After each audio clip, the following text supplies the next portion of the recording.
המשחק הזה של הדלת המסתובבת, של הדלתות המסתובבות, הוא קשור לנושא שאנחנו רואים אותו כל הזמן בטלוויזיה, ואפילו הילדים הקטנים. זה משחק עם כסף, הון שלטון, אולי לא שמעתם את המילה, אבל כסף זה אומר משהו, וכוח. אוקיי? עכשיו, מה זה בדיוק הדלת המסתובבת? אז הדלת המסתובבת, ההגדרה המדויקת, זה כאשר עובד בכיר בשירות הציבורי, אחרי שהוא מסיים לעבוד, הוא עובר דווקא לתחום של הסקטור הפרטי, אבל בדיוק שהוא טיפל בסקטור הזה.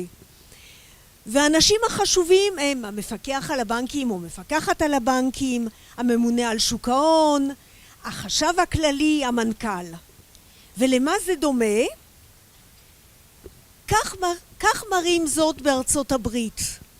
אתה נכנס לסקטור הציבורי, אתה עובד, ולאחר מכן אתה עובר דרך הדלת המסתובבת, ועובר לסקטור הפרטי, ואתם רואים מה יש לו ביד? שקית של כסף.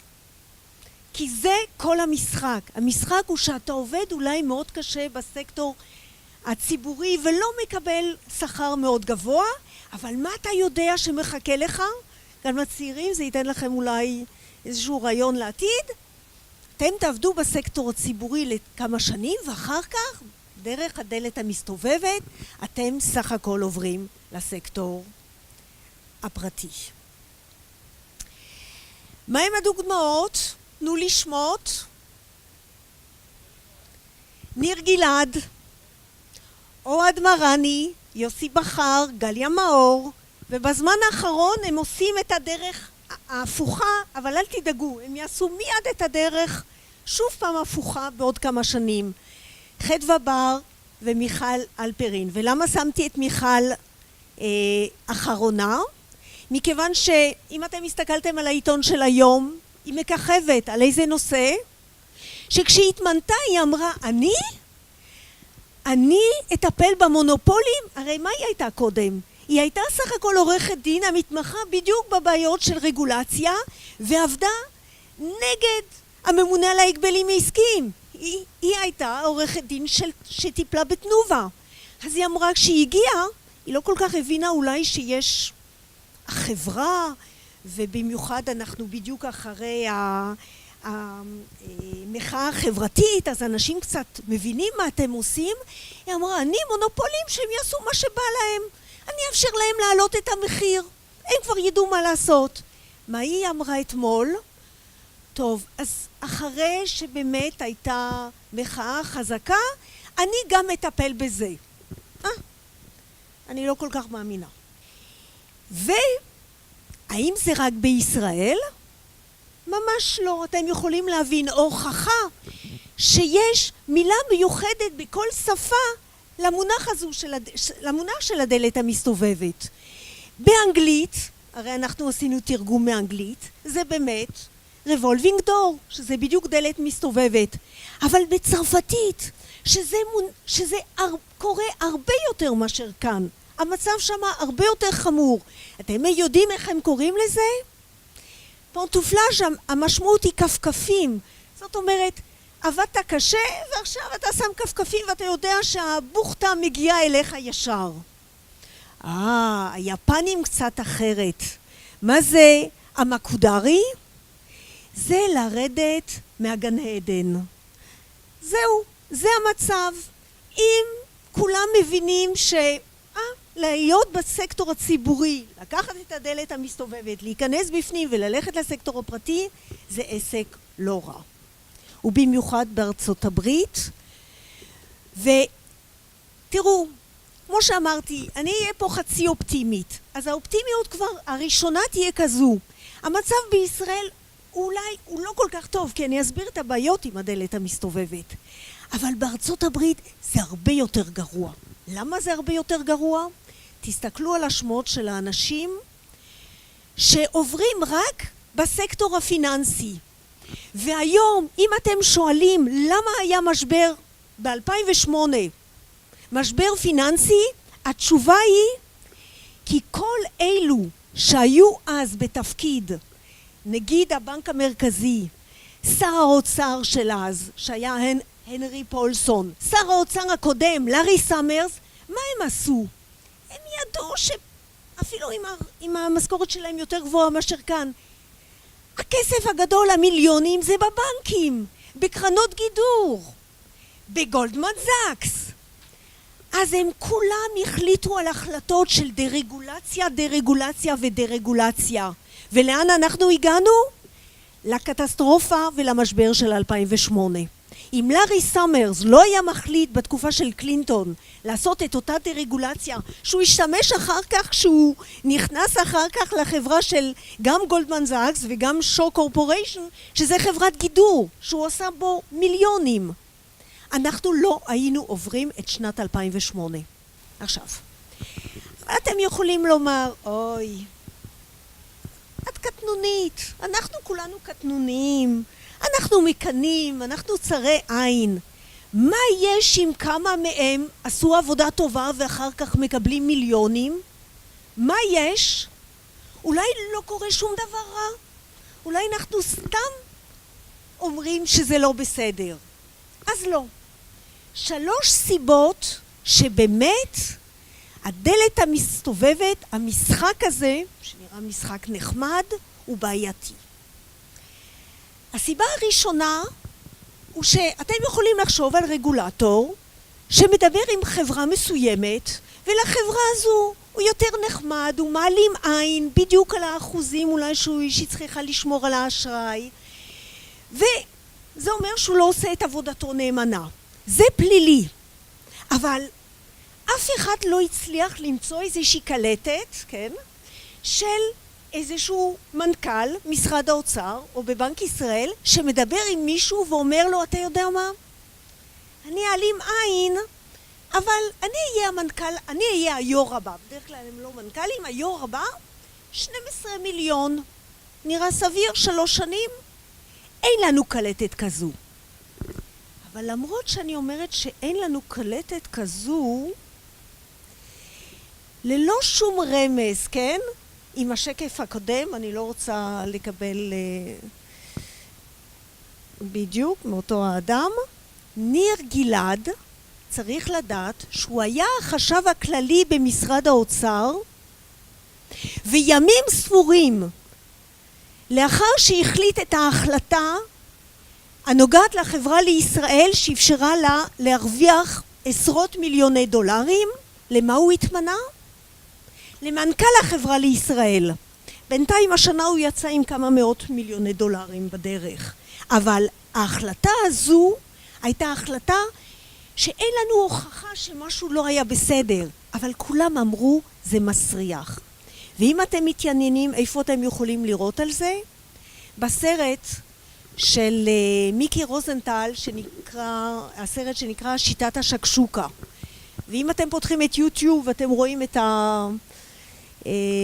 הצילום הזה, אז אתם יודעים שזה הסרט של שעה מאוד מאוד מעניין. דרך אגב, אני חושב שהוא הלך להיות חבר כנסת כי פשוט תבעו אותו לבית משפט, והוא חשב שאם הוא יהיה חבר כנסת אז ככה הוא יגמור את אותו סיפור, וזה היה נכון. אז זה הסיבה הראשונה. מה הסיבה השנייה? שבאמת דלת מסתובבת זה לא טוב לכלכלה, זה לא טוב. מכיוון שעובד ציבור, ובארצות הברית זה הרבה מאוד חברי כנסת, אבל בישראל הרבה פחות כרגע, לאחר שהוא מסיים לעבוד בסקטור הציבורי, הוא הולך לעבוד בחברת לובינג. זו תופעה שהיא אינה שכיחה עוד בישראל, אבל מאוד שכיחה בארצות הברית. ואני אשאל אותך, אבל לכולנו פה יש כבר איזשהו אפקט לאותו לובינג שקרה. למי שיש מכונית, מה יש לכם במכונית שלא באמת צריך כדי לנהוג, אבל הכנסת חוקקה שאתם צריכים שתהיה במכונית שלכם, ושברוב הארצות לא מבקשים? אתם צודקים. למה יש לנו את זה? אתם חושבים כי אחד החברי כנסת חשב, אולי פעם ירד, ניסה, היה לו פאנצ'ר, והוא ראה שזה יכול לעזור לו. אתם טועים על החברי כנסת. הסיבה היא שחברת 3M נשארה עם כמה מיליונים של מטרים של אותו בד. והחברה אמרה, מה שאני יכול לייצר עם זה, זה בדיוק אותו אפוד. אז היא ביקשה ממי שעושה לובינג, לכו לבקש מכמה חברי כנסת שפשוט יפעלו כדי שזה יעבור. וכך זה עבר, ולכן לכולנו יש אפוד זוהר צהוב במכונית. אבל זה כלום, כי לפחות אתם יכולים עוד לחשוב שזה יכול לעזור. אבל מה בארצות הברית? בארצות הברית אחד הסנטורים אמרו לו, תראה, אתה עובד בשביל סיטי גרופ, בשביל גולדמן זאקס, ג'נרל אלקטריק, במיוחד פארמה.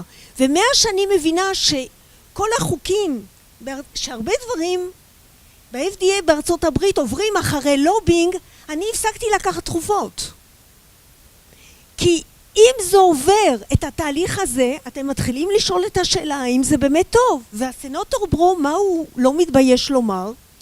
לא, אני אתי, אי אפשר לקנות אותי, אבל אפשר לזכור את שירותיי.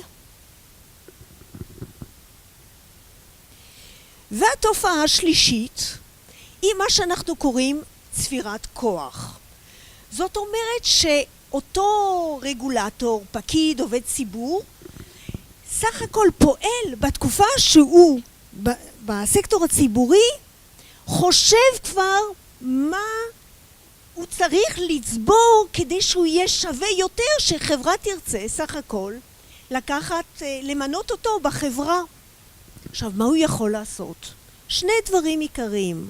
הראשון זה באמת קשרים, לפתח קשרים עם כל מי שמסביבו. למה? תחשבו מבחינה פסיכולוגית. המנכ"ל לשעבר מתקשר אליכם ואומר, יש לי לא טובה, אבל בוא תסתכל על החברה הזו קצת אחרת. אתם תאמרו לו לא? לא, אנחנו בדקנו באמת מבחינת בדיקה של התנהגות. אנשים, יש להם עוד את הכבוד למי שהיה פעם הבוס שלהם וכו'. וזה מאוד מאוד משפיע. הדבר השני שאנחנו יודעים שהם עושים, הוא הרבה תקנות ורגולציה, שלא ממש צריך את הרגולציה הזו, אבל הם יודעים מה כתוב. כשהייתי בבנק ישראל, כל יום הייתי מקבלת חוזר חדש, ובאמת לא הבנתי למה אנחנו מקבלים כל כך הרבה תקנות קטנות כל הזמן. אבל מי שעבד בתחום של לכתוב אותם, אחר כך תמיד היה נכנס נורא בקלות לבנק. ומי שהיה דווקא מתנגד וחושב רק לטובת הציבור, היחיד שבאמת היה מפקח על הבנקים, ובאותה תקופה אנחנו לא ראינו שהוא פעל כך, הוא היחיד שבאמת לא נכנס אחר כך לבנק. ואני לא אומר את שמו, על מנת שאחרים לא יבואו ויאמרו למה אמרת זאת. אז עכשיו נשאלת השאלה, אנחנו מבינים שזה לא כל כך טוב. אז אם זה לא כל כך טוב, למה מאפשרים? אוקיי? אם אנחנו מבינים שבאמת הדלת המסתובבת מביאה לכך שכאשר הרגולטור, המפקח, מי שעובד בסקטור הציבורי, עושה דברים שהוא לא לטובתנו. אז למה שהמחוקק לא יאמר? אסור! נקודה.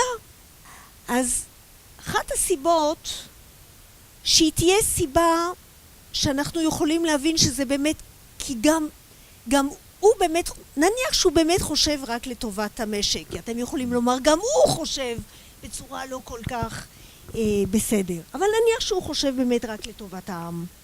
מה הבעיה שלו? מה הדילמה? אנחנו יודעים שאם אתם רוצים מפקחים ברמה טובה, ברמה גבוהה, מה צריך לעשות? לשלם להם שכר גבוה. אבל מה אתם יודעים על הסקטור הציבורי? אז בסקטור הציבורי השכר נמוך. אז איך אתם עושים כדי לקבל מישהו טוב? אתם אומרים לו, או הוא מבין בעצמו, 5 שנים כל הצעירים האלו תהיו במשרד האוצר, ואחר כך תיקחו את הדלת המסתובבת ותהיו בסקטור הפרטי, ושמה, בגלל שהייתם במשרד האוצר ועשיתם את כל מה שפה הראיתי לכם קודם, אזי תוכלו לקבל משכורת הרבה יותר גבוהה. וזה בדיוק מה שהדלת המסתובבת מאפשרת. אבל לכן מה שאנחנו פה עומדים היא דילמה. אוקיי? מצד אחד, או שיהיה לכם מפקרים לא טובים, ואני מתאר לעצמי שאתם זוכרים שפעם הסקטור הציבורי היה עם המון אנשים שהייתה פקידות שלא ממש עונה, לא רלוונטית, לא מבינה. היום באמת אפשר לומר שהמפקרים הם ברמה גבוהה, הפקידות היא ברמה גבוהה. אלא מה? מה המחיר? המחיר הוא שהם לא יהיו בסקטור הציבורי הרבה מאוד שנים, מה שקוראים civil servant, זאת אומרת שהם יישארו שם עד הפנסיה. הם יישארו שם בין 5 ל10 שנים, ואחר כך ייקחו את הדלת המסתובבת עם כל הבעיה שכאשר הם עבדו, הם ידעו כבר שזה מה שהם רוצים לעשות. ולכן אנחנו בבעיה. מצד אחד אתם רוצים שהם יהיו טובים ואתם רוצים לתת להם אפשרות לקבל שכר גבוה, מצד שני זה אומר שתהיה לכם פה צבירת כוח, עודף רגולציה וגם שחיתות. וזה בדיוק הדילמה, מה שאנחנו קוראים הטרייד אוף, הדילמה שיש לנו. אז מה עושים? מה עלינו לעשות? אז אם אתם חושבים שהקשר הון שלטון הוא באמת לא בריא, והוא יכול להביא לבעיות רציניות והחלטות לא טובות, הדוגמה באמת, אנחנו לא יכולים כל כך לשים את הדגש על איזה החלטה הייתה לא טובה, אבל פה הדוגמה של מיכל אלפרין הוא מאוד מאוד פשוט. היא אמרה משהו בשבוע שהיא התמנתה, זה מה שהיא אמרה. היא אמרה, אני לא הולכת לטפל במחירים של מונופולים, והיא חשבה חברות כמו תנובה, והיום פשוט הכריחו אותה. אוקיי? אבל זה מראה מה הייתה לה בראש. היא סך הכל הושפעה ממה שהיא יודעת, וגם היא יודעת לאן היא חוזרת אחר כך. אז מה אנחנו יכולים לעשות? אז מה שאנחנו יכולים לעשות, איך למנוע זאת? רק בשני דרכים. הדרך הראשונה הוא לומר, תנו להם שכר גבוה. אוקיי? ויש הארצות הנורדיות, שהשכר הוא באמת מאוד גבוה. ואז אין להם את הבעיה של הדלת המסתובבת. אוקיי? ובארצות שיש את השכר היחסית נמוך בסקטור הציבורי, כמו לדוגמה צרפת, אז יש את הדלת המסתובבת כל הזמן. והיא מאוד מאוד מפחידה בכל הארצות. אבל אתם רוצים עוד לשלם מיסים? ברור שלא. אם נעלה את השכר זה אומר יותר מיסים. זה לא פתרון טוב. מה הפתרון השני? הפתרון השני, אני לא רואה אחד אחר. זה למנוע שכר מופרז בסקטור הפרטי. ועליי להתוודות שאני דווקא ממש ניאו-ליברלית. אני לא אוהבת התערבות. אני מהצד של לספר כמה שיותר.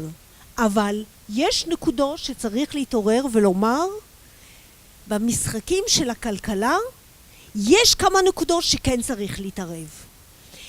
אם אנחנו ב10 שנים האחרונות, הכל התחיל משנות 85, בדיוק מהדרגולציות האלו הגדולות, לא היה פער מאוד גדול בין השכר של המאיון העליון והשכר של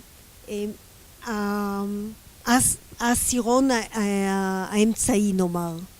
הפערים הולכים וגדלים, ובמיוחד השכר שהולך וגדל זה דווקא מהמאיון העליון. זה מה שקורה פה. אז וכשאתם מסתכלים על השכר של דווקא המנכ"לים שהצליחו הכי פחות, שהחברות שלהם הרוויחו הכי פחות, להם היה השכר הכי גבוה. ב-2011 בנתונים שהסתכלתי, מי שקיבל את השכר הכי גבוה, החברה שלו פשטה את הרגל. זאת אומרת שכאן יש מקום להתערבות, ויש מקום למנוע שכר מופרז בסקטור הפרטי, וזה לא קל. אתם רואים? יש את הסיפור עם הבנקים עכשיו שהחליטו על שכר מאוד גבוה, וכמו שאתם מבינים, הלובינג עובד כל כך חזק שזה לא בטוח בכלל שזה יהיה ישים כמו שרוצים. אז לסיכום, אם לא יהיו הפגנות, וזה החלק החצי אופטימי, חצי פסימי, איך שאתם רוצים, אם הציבור לא יצא להפגין על נושא כזה, זה לא יתקבל, זה לא מתקבל בעולם. למאיון העליון יש כוח מדי חזק. רק אם תהיה מחאה חברתית, אנחנו נוכל לקבל זאת. ואני לא מצליחה להבין, יצאנו על מחאה חברתית, על קוטג', על שקל, ועל דברים כאלו אנחנו שותקים? זה נראה, כאשר יש שכר מופרז, ולא רק זה, אנחנו יודעים מעבודות של דן אריאלי. הרבה מכם, אני בטוחה, קראו את הספרים שלו. דן אריאלי מראה ששכר יותר גבוה לא מביא לכך שהאדם עובד יותר טוב. הפוך, מאיזשהו שלב זה כבר לא עוזר לתפוקה שלו. אוקיי? לא רק זה, אלא הוא מרגיש אחרת, הוא מתנהג אחרת, וזה לא בריא. לכן, מכיוון שמבקשים ממני כבר לסיים, אם אנחנו לא נעשה כלום, משחק הדלת המסתובבת יימשך, וגם הילדים לא ייהנו ממנו, וזו תהיה מדיניות שפוגעת במשק ובאזרחים. ואם זה המשחק שאנחנו רואים עד היום, המשחק ישתנה. כי ככל שאנשים צוברים יותר כוח על ידי כך שמקבלים שכר גבוה, אני מוכרחה לומר שאחד פרופסור דני צידון, שכתבנו מאמרים יחד, התמנה להיות משנה למנכ"ל בנק לאומי, אפילו הוא אמר, מה, יורידו לי עכשיו את השכר? לא 5 מיליון יותר? אני מתפטר. מה זאת אומרת? אתה חושב באמת שאתה עושה עבודה ששווה יותר מ5 מיליון? ומה עם האחות בבית חולים שמצילה מישהו? ואם אנחנו נמשיך כך, אנחנו נאבד את הצלם אנוש, ואנחנו נהפוך, כמו שכבר בארצות הברית מראים, לחיות ולזאבים. כך מראים שמה את המעבר מוול סטריט לבנקים וכו'. זה כבר לא בני אנוש, זה אנשים שחושבים רק מה הכסף שיקבלו. אז אני אקח את הסיכום של מישהו אחר, ראו וזרתם. אל תאפשרו זאת. תודה רבה.